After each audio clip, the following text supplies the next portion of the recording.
Live star news देख रहे हैं आप। मैं हूं आपके साथ सोहन सिंह। बुलेटिन की शुरुआत करेंगे। सबसे पहले बात करेंगे बर्ड फ्लू की दहशत की। दरअसल कोरोना काल अभी पूरी तरह से खत्म नहीं हुआ है। कोरोना की बीमारी पहले ही सरदर्दी बढ़ा रही है और इस बीच जो बर्ड फ्लू है वो भी धीरे धीरे पूरे भारत में पांव पसारता हुआ यहां पर नजर आ रहा है। एहतियातन प्रशासन पूरी तरह से अलर्ट नजर आ रहा है और आपको बता दें कि प्रशासन पूरी तरह से चौकन्ना हो गया है।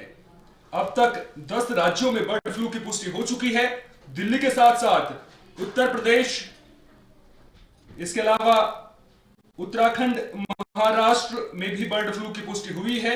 आपको बता दें कि इससे पहले मध्य प्रदेश, राजस्थान, गुजरात, हिमाचल प्रदेश, हरियाणा और केरल में बर्ड फ्लू के मामले सामने आए थे। तो लगातार बर्ड फ्लू की दहशत बनी हुई है। आपको बता दें कि लगातार राज्यों से बर्ड फ्लू के मामले सामने आ रहे हैं और अगर WHO की एक रिपोर्ट की माने तो H5N1 के कारण संक्रमित लोगों में मृत्यु दर करीब 60% है। यानी इस बीमारी का मोर्टेलिटी रेट कोरोना वायरस से भी ज्यादा है। तो बर्ड फ्लू की दहशत पूरे देश में देखने को मिल रही है। लगातार जो है प्रशासन भी चाक चौबंद व्यवस्थाएं करता हुआ नजर आ रहा है।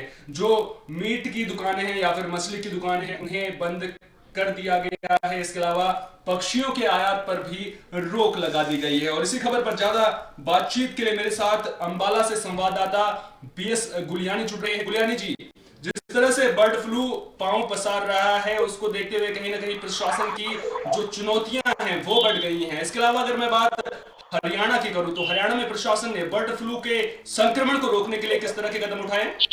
जी बिल्कुल सौन जी, जो बर्ड फ्लू है वो हरियाणा में भी काफी साफ नजर आ रहा है। यहाँ पर जो है अभी साथ ही पंचकुला गांव लगता है, पंचकुला डिस्ट्रिक्ट लगता है, जिसके करीब 1 लाख जो बर्ड्स थे उनमें जो बर्ड फ्लू किए गए तो उनके बाद उनको कर दिया गया। तो इसी तरह अम्बाला की अगर बात की जाए सौन जी, तो अम्बाला में भी जो बर्ड फ्लू है वो भी पूरी तरह से अभी इसके जो लक्षण है वो नजर नहीं आए, लेकिन प्रशासन जो है अलर्ट पर है।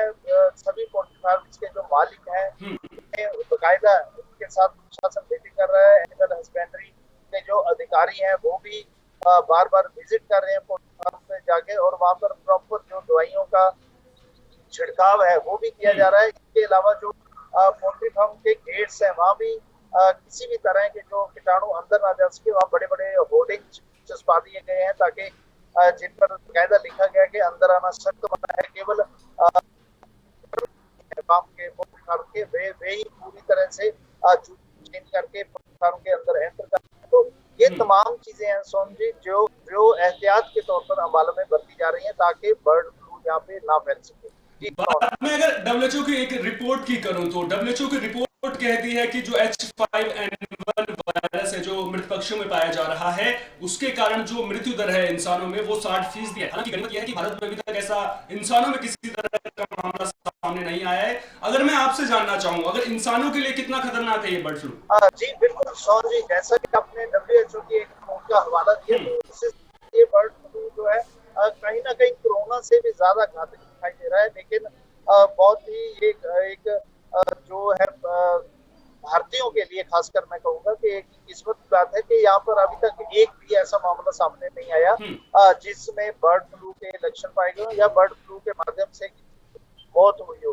तो इसी वजह से शायद क्योंकि रेट दर बहुत ज्यादा हाई है, इस वजह से जो प्रशासन है पूरी तरह से अलर्ट पर है। कोई भी रिस्क लेना नहीं चाहता। किसी तरह की भी जो कोताही है वो ना तो पोल्ट्री फार्म के मालिकों को बरतने दी जा रही है और ना ही यहाँ पर जो मीट विक्रेता हैं उन्हें भी कोई ऐसी लापरवाही करने की इजाजत नहीं दी जा रही। बाकायदा जो मीट विक्रेता है, जो चिकन की शॉप्स है, भले ही प्रशासन द्वारा यहाँ पर अभी तक पाबंदी नहीं लगाई गई, ना चिकन की सेल पर और ना ही बिक्री पर किस तरह लगाई गई है, लेकिन एहतियात के तौर पर उन्होंने इंस्ट्रक्शन जरूर दे दी है कि हर तरह से वो अलर्ट पर रहें, कभी भी ऐसे लक्षण दिखाई दे सकते हैं। तो इन तमाम चीजों को देखते हुए जो प्रशासन है वो काफी जो सतर्क नजर आ रहा है।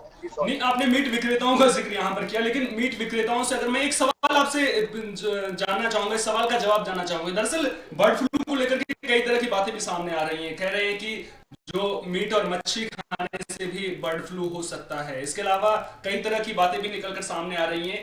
इंसान की अगर मैं बात करूं, इंसान को बर्ड फ्लू से बचने के लिए किस तरह की सावधानियां बरतनी चाहिए, और क्या मीट और मछली खाने से भी बर्ड फ्लू हो सकता है?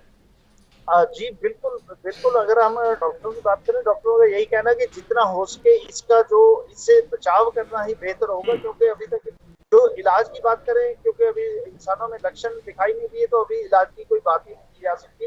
तो इससे बढ़िया है, prevention is better than cure. डॉक्टरों का यही कहना है कि परहेज करें, बच्चे इनसे। इन दिनों जब बर्ड फ्लू की इतनी बड़ी खबरें सामने आ रही हैं, तो जो चिकन है, जो चिकन खाते हैं जो लोग, उन जो मांसाहारी हैं, उनको चिकन खाने से परहेज करना चाहिए। और इसके अलावा मछली की अगर बात करें, तो मछलियों में भी पीछे एक बहुत बड़ी खबर निकल कर सामने आई थी कि जो पक्षी मरे हुए चंडीगढ़ सुखना लेक पे फिश वगैरह ने खा लिए थे, तो उन फिशेज की मौत हो गई। तो जिससे जिससे बहुत बड़ा एक आशंका फैली हुई है कि मछली के खाने से भी बर्ड फ्लू है, वो उसके लक्षण इंसानों में आ सकते हैं। तो डॉक्टरों की अगर बात करें, डॉक्टरों का यही कहना है कि इससे परहेज अच्छा है। आप जब इतनी बड़ी बातें बर्ड फ्लू की निकल कर सामने आ रही है, तो इनसे बचा जाए, इनका सेवन ना तो किया जाए। जी एहतियात बरतना बहुत जरूरी है। बहुत बहुत शुक्रिया बीएस बुलानी जी, तमाम जानकारियों को हम तक साझा करने के लिए और तमाम जानकारी हमारे दर्शकों तक पहुंचाने के लिए। तो बर्ड फ्लू की दहशत लगातार बनी हुई है और ऐसे में लोगों के लिए सावधानी बरतना बेहद जरूरी है, क्योंकि सावधानी बरतने में ही बचाव है। और जब लोग सावधानी बरतेंगे तो फिर जो बर्ड फ्लू का संक्रमण है वो कम होगा। केवल इंसान को ही सावधानी बरतने की जरूरत है, लेकिन जो आपके पालतू जानवर हैं या फिर अगर आपके घर में कोई पालतू पक्षी है तो उनको भी आपको इस संक्रमण से बचाना बेहद जरूरी आपके लिए हो जाता है। खैर, बढ़ते खबरों में आगे बात कर लेते हैं कोरोना वायरस की। दरअसल कोरोना वायरस का सितम लगातार देखने को मिल रहा है। आपको बता दें कि हालांकि जो जनजीवन है वो पटरी पर लौट चुका है, लेकिन अभी भी कोरोना पूरी तरह से खत्म नहीं हुआ है। लगातार कोरोना वायरस के मामले सामने आ रहे हैं। आपको बता दें कि पिछले 24 घंटों की अगर मैं बात करूं तो 15,968 मामले सामने आए हैं। 15,968 केस रिपोर्ट किए गए हैं। इसके अलावा 202 मरीजों की कोरोना वायरस की वजह से मौत हुई है। आपको बता दें कि कोविड-19 के 15,968 मामले सामने आए हैं, जिसके साथ देश में संक्रमित मरीजों की संख्या 1,04,95,147 हो गई है। 202 मरीजों की मौत के साथ मरने वालों की संख्या बढ़कर 1,51,529 हो गई है। इसके अलावा पिछले 24 घंटों में 17,817 मरीज ठीक होकर अपने घर लौट रहे हैं। देश में एक दिन में संक्रमित मामलों की तुलना में रिकवर मरीजों की संख्या ज्यादा आ रही है, जिसकी वजह से सक्रिय मामले कम हो रहे हैं। देश में अब कोरोना वायरस के कुल सक्रिय मामले 2,14,507 रह गई हैं। तो कोरोना वायरस का सितम लगातार यहां पर देखने को मिल रहा है। आपको बता दें कि कोरोना वायरस के कारण जो आम जनजीवन है अब धीरे धीरे पटरी पर लौटता हुआ नजर आ रहा है। और 16 जनवरी से जो कोरोना टीकाकरण अभियान है वो भी देश में शुरू हो रहा है। लेकिन उससे पहले अगर बात आंकड़ों की करें तो आंकड़ों में उतार चढ़ाव का सिलसिला भी लगातार जारी है। एक बार फिर से मंगलवार के मुकाबले कोरोना के मामलों में उछाल देखने को मिला है। पिछले 24 घंटों में 15,968 नए मामले सामने आए हैं। तो कोरोना के कारण अभी भी लोगों को सावधानी बरतने की जरूरत है। हालांकि भारत ने 2 वैक्सीन का निर्माण जरूर कर लिया है, लेकिन लोगों के लिए एहतियात बरतना बेहद जरूरी है, क्योंकि जब तक लोग सावधानी नहीं बरतेंगे तब तक कोरोना की जो बीमारी है वो पूरी तरह से खत्म नहीं होगी। और जब तक कोरोना की बीमारी पूरी तरह से खत्म नहीं होगी तब तक संक्रमण का खतरा बना रहेगा। अब वैक्सीन जरूर भारत के पास आ गई है, लेकिन वैक्सीनेशन करवाना भी जरूरी है। और 16 जनवरी से जो कोरोना वैक्सीनेशन की प्रक्रिया है वो पूरे देश में शुरू होगी। पहले जो कोरोना का टीका है वो फ्रंटलाइन हेल्थ वर्कर को लगाया जाएगा। तो कहीं ना कहीं अभी भी लोगों को सावधानी बरतने की जरूरत है, सतर्क रहने की जरूरत है, ताकि जो सरकार ने कोरोना के खिलाफ लड़ाई छेड़ रखी है उसमें सरकार की जीत हो सके, हमारी जीत हो सके, जो दुनिया है उसकी यहां पर जीत हो सके।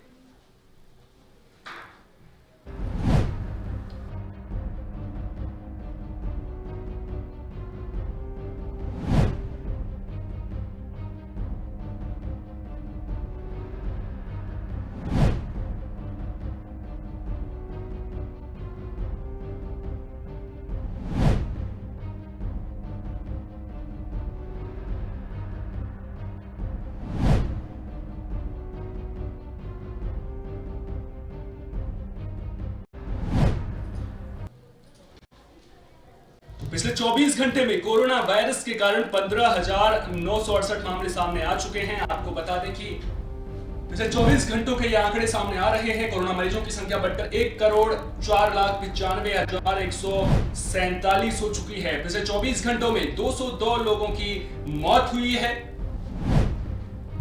जिसके साथ ही मरने वालों की संख्या बढ़कर 1,51,529 हो चुकी है, यानी कि 1.5 लाख के आंकड़े को पार कर चुका है। 24 घंटों में ठीक हुए मरीजों की अगर मैं बात करूं तो 17,817 मरीज जो है कोरोना वायरस के बाद अब ठीक हो चुके हैं। तो कोरोना के मामले थमने का नाम नहीं ले रहे हैं। लगातार इनमें कभी गिरावट देखने को मिल रही है तो कभी उछाल भी देखने को मिल रहा है। और अगर मंगलवार की तुलना में बात करें तो एक बार फिर से कोरोना वायरस के मामलों में उछाल देखने को मिला है। 15,000 से ज्यादा मामले यहां पर सामने आए हैं। अब 16 जनवरी से वैक्सीनेशन की प्रक्रिया शुरू होने वाली है।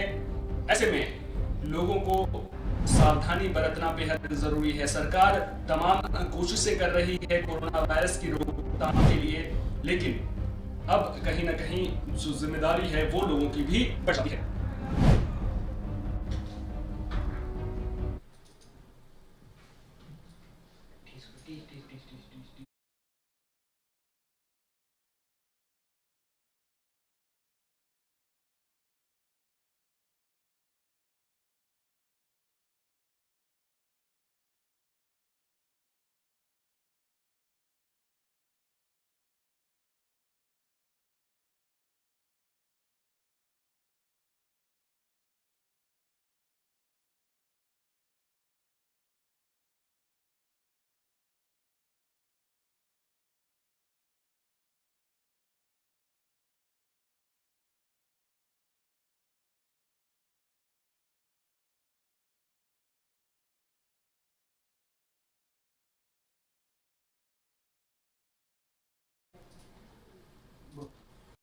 मध्य प्रदेश के मुरैना में जहरीली शराब की वजह से जो मृतक हैं उनका आंकड़ा बढ़ चुका है। पहले 12 लोगों की मौत का मामला सामने आया था और अब आपको बता दें कि जो आंकड़ा है वो बढ़कर 20 हो चुका है। पिछले 24 घंटों में 8 और लोगों की जहरीली शराब पीने की वजह से मौत हो गई है। तो जहरीली शराब का तांडव यहां पर देखने को मिला है। पिछले 24 घंटों में 8 और लोगों की मौत का मामला सामने आया है, जिसके बाद मरने वालों का कुल आंकड़ा बढ़कर 20 हो गया है। मामले को लेकर मुख्यमंत्री शिवराज सिंह चौहान इमरजेंसी मीटिंग उन्होंने की है और बड़ी कार्रवाई करते हुए मुरैना के डीएम और एसपी को तत्काल प्रभाव से हटा दिया गया है। बता दें कि मुरैना के सुमावली थाना इलाके में पहावली गांव में 3 और बाचुली इलाके के मानपुर गांव में 11 जनवरी को जहरीली शराब पीने से 7 लोगों की मौत हुई थी। इस घटना के सामने आने के बाद मुरैना से लेकर भोपाल तक हड़कंप मच गया। पिछले 24 घंटों में जहरीली शराब का काल 8 और लोगों को निकल गया। आपको बता दें कि इस मामले में कार्रवाई करते हुए गृह मंत्री नरोत्तम मिश्रा ने थाना प्रभारी को सस्पेंड कर दिया है और जांच दल गठित कर दिया है। गृह मंत्री ने कहा है कि कोई भी दोषी होगा, चाहे वो कितना भी बड़ा हो, उसे बख्शा नहीं जाएगा। प्रशासन ने इस मामले में बागचुनी थाना प्रभारी समेत बीट प्रभारियों को भी निलंबित किया है। इसके अलावा मुरैना आबकारी जिला अधिकारी को भी निलंबित कर दिया गया है। मृतक परिजनों की मांग पर पुलिस ने आरोपियों की संख्या 4 से बढ़ाकर 7 कर दी है। तो जहरीली शराब का तांडव मुरैना में देखने को मिला है। आपको बता दें कि मृतकों की संख्या बढ़कर 20 हो गई है और ये कोई पहला मामला नहीं है जब मध्य प्रदेश से जहरीली शराब के कारण मौत का मामला सामने आया हो। आपको बता दें कि इससे पहले लॉकडाउन के दौरान भी जहरीली शराब का मामला सामने आया था। उस वक्त भी जो शिवराज सरकार है वो एक्शन मोड में नजर आई थी, लेकिन अब एक बार फिर से जब इस तरह का मामला सामने आया है तो उसने सरकार की टेंशन बढ़ा दी है। लगातार विपक्ष इसको लेकर के सवाल पूछ रहा है, लेकिन तत्काल कार्रवाई करते हुए जो मुरैना के डीएम हैं, जो एसपी हैं, उन्हें तत्काल प्रभाव से हटा दिया गया है। लेकिन क्या केवल कार्रवाई करने भर से जिम्मेदारियां खत्म हो जाती हैं? ये अपने आप में बड़ा सवाल है, क्योंकि जो शराब माफिया है उनकी गिरफ्तारी जल्द होनी चाहिए और ताकि जो समाज है उसमें एक संदेश जा सके कि जो कोई भी इस तरह की वारदात करेगा या इस तरह से अवैध रूप से शराब बेचेगा, उसके खिलाफ प्रशासन जो है वो नरम रवैया बिल्कुल भी अख्तियार नहीं करेगा।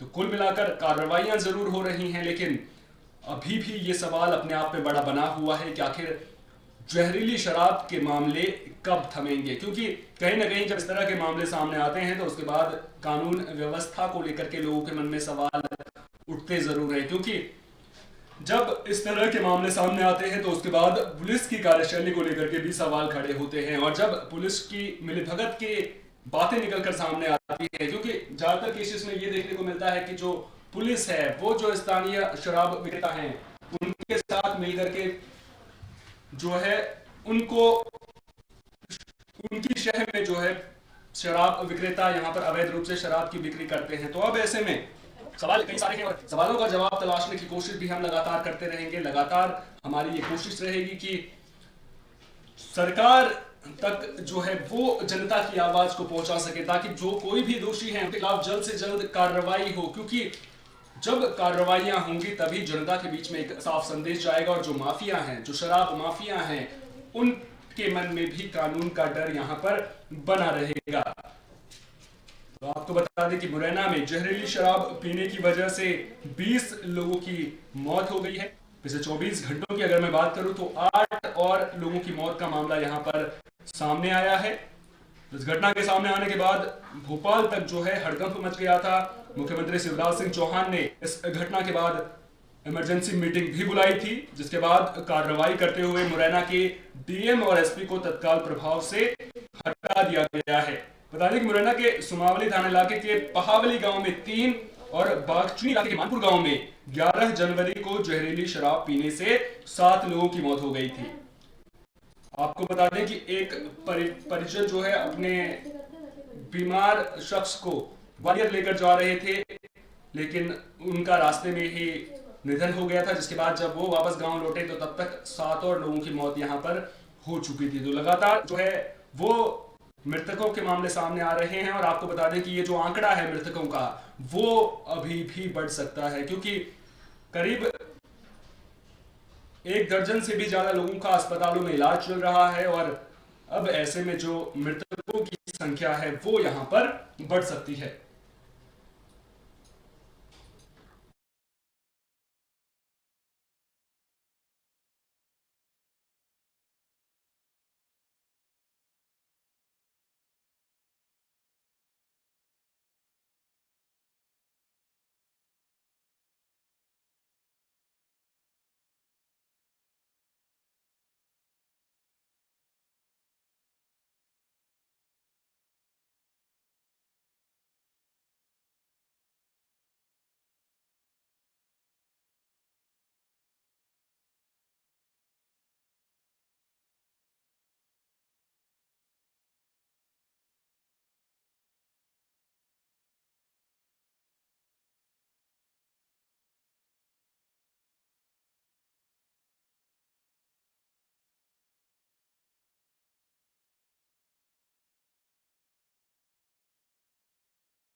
किसान लंबे समय से तीनों कृषि कानूनों को वापस लेने की मांग कर रहे हैं, जिसके बाद मामला सुप्रीम कोर्ट तक पहुंचा और सुप्रीम कोर्ट ने अगले आदेश तक तीनों कानूनों पर रोक लगा दी है। आपको बता दें कि लेकिन इसके बावजूद भी जो किसान हैं वो सुप्रीम कोर्ट के फैसले से खुश नहीं है। किसानों का साफ तौर पर कहना है कि जो कमेटी बनाई गई है उसको लेकर के किसानों में नाराजगी यहां पर देखने को मिल रही है। किसान लंबे समय से तीनों कृषि कानूनों को वापस लेने की मांग कर रहे थे। सुप्रीम कोर्ट ने अब तीनों कृषि कानूनों पर अगले आदेश तक रोक लगा दी है।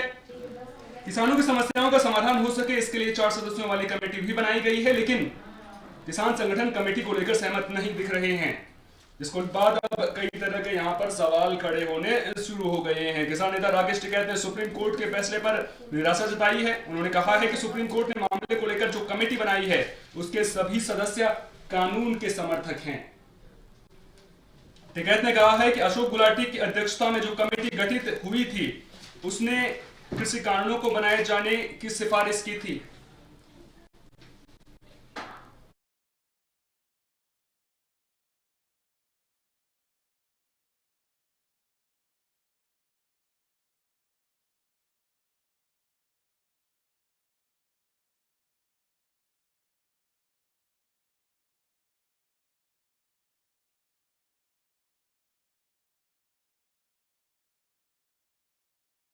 तो सुप्रीम कोर्ट का फैसला जरूर आ चुका है। एक तरफ उम्मीद जताई जा रही थी कि किसान सुप्रीम कोर्ट के फैसले से खुश होंगे, लेकिन अब सुप्रीम कोर्ट के फैसले के बाद भी किसान आंदोलन को लेकर कई सवाल खड़े हो रहे हैं और इन सवालों को लेकर के हम लगातार अपने रिपोर्टर का रुख भी करेंगे। सबसे बड़ा सवाल, क्या अब किसान प्रदर्शन खत्म कर देंगे? क्योंकि सुप्रीम कोर्ट लगातार प्रदर्शन को लेकर के सवाल खड़े कर रहा था। कृषि कानूनों पर रोक प्रदर्शन खत्म करने के लिए है, यह अपने आप में बड़ा सवाल है। इसके अलावा किसानों को कमेटी पर क्या भरोसा नहीं है? क्योंकि किसान कह रहे हैं कि जो कमेटी के सदस्य हैं वो कानूनों के समर्थक हैं। तीनों कृषि कानूनों पर रोक के बाद किसान खुश क्यों नहीं है? इसके अलावा किसानों के मुद्दे को विपक्ष क्या अगले चुनाव में भुना पाएगा? ये अपने आप में बड़ा सवाल है।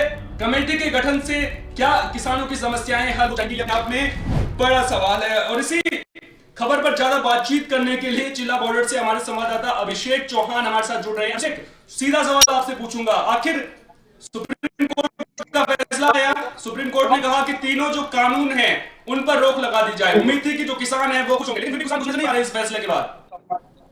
क्या मैं यहाँ पे बता दें आपको कि हम जिला बॉर्डर पे मौजूद हैं और यहाँ पर किसान जो है लोहड़ी मनाते हुए दिख रहे हैं। और जो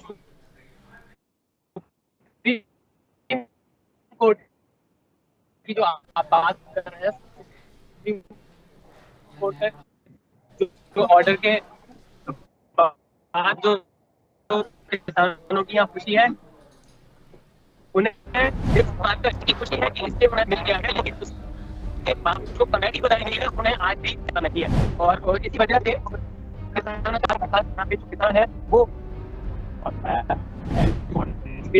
आप कितने खुश हैं। और ये जो नई कमेटी बनाई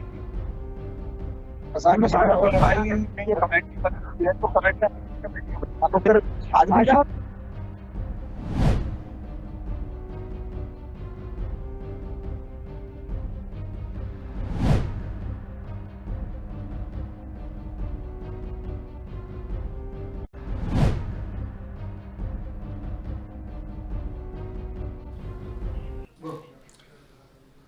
तो तकनीकी खराबी की वजह से जो है हमारे संवाददाता जो है वो जो किसानों के साथ बातचीत कर रहे थे वो हम आपको नहीं सुना पाए। चलिए खैर, खबरों में आगे बढ़ेंगे, बात करेंगे सर्दी के सितम की। दरअसल उत्तर भारत में सर्दी का सितम यहाँ पर देखने को मिल रहा है। आपको बता दें कि बरसात से जो है वो राहत मिल गई है, लेकिन इसके बाद जो शीतलहर है वो लोगों को परेशान कर रही है। लगातार ठंड की वजह से लोग परेशान नजर आ रहे हैं। दिल्ली समेत आसपास के राज्यों में सर्दी लोगों को परेशान कर रही है। पूरे उत्तर भारत में करीब करीब यही हालात बने हुए हैं। जम्मू कश्मीर, हिमाचल और उत्तराखंड में बर्फबारी रुकने के बाद आसमान साफ हो गया है, लेकिन कड़ाके की ठंड लोगों को परेशान कर रही है। पंजाब, हरियाणा और राजस्थान के कुछ हिस्सों में अगले 2 दिन पाला पड़ने का अनुमान है। वहीं पंजाब, हरियाणा, राजस्थान, दिल्ली, यूपी और एमपी में अगले 4-5 दिन तक शीतलहर का ऑरेंज अलर्ट है। इस दौरान घने कोहरे का अनुमान भी जताया गया है। वहीं दक्षिण भारत में कुछ हिस्सों में तेज बारिश की भी संभावना है। सुबह के वक्त दिल्ली में न्यूनतम तापमान 6 डिग्री दर्ज किया। तो सर्दी के सितम से लोगों को कब तक राहत मिलती है, ये अपने आप में बड़ा सवाल है। खैर, इस बुलेटिन में मेरे साथ इतना ही। दीजिए इजाजत।